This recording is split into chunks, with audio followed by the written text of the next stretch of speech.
Hello my cute mom, good morning, જય શ્રી કૃષ્ણ. જય Shri Krishna, good morning. શું કરો છો? ચા બને છે આપણી અને દૂધ.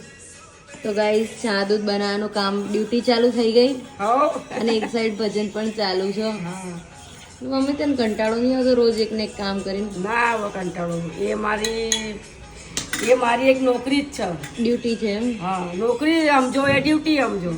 આ ચાલો, આ બધું ફેલાઈ ગયું. મંદિર જઈને આયા? મંદિર જઈને આવી. મંદિર જઈને આયા, દિયાબત્તી કરી કાઢી, ઘરનું કામ પણ બધું પતાઈ કાઢ્યું નહીં? તો હવે આજે મોડું થઈ ગયું છે એટલે આજે કઈ નાસ્તો બનશે નહીં, લગભગ મમરા જ છે મમરા ખાલી. છે નાસ્તામાં. પછી સીધું લંચ બનાવે છે. લંચ. તો ગરમા ગરમ લંચમાં શું પ્રોગ્રામ રાખીશું આપણે? હવે જોઈએ, હજુ વિચાર્યું નહીં હજી. ડિસાઈડ કરીશું. હા. ગરમી કેવી પડે છે? ખૂબ જોરદાર પડે છે. 3 દિવસ તો બહુ જ ગરમી છે. 42 છે ને હજી આગળ 3 દિવસ 45 જાય એટલી આગાહી છે. આગાહી તો ગરમી બહુ પડે છે મિત્રો.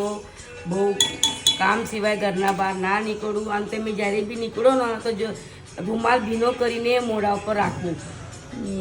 તો ચલો ગાઈસ, આવા જ નવા વ્લોગ જોવા માટે મારા પેજને ફોલો કરજો. આવી જજો. તમારે પણ ચા પીવી હોય તો ચા એન્ડ મમરા. આજે તો કઈ ખાસ નથી. ચલો ગાઈસ, જય શ્રી કૃષ્ણ. જય શ્રી કૃષ્ણ મિત્રો બધાને.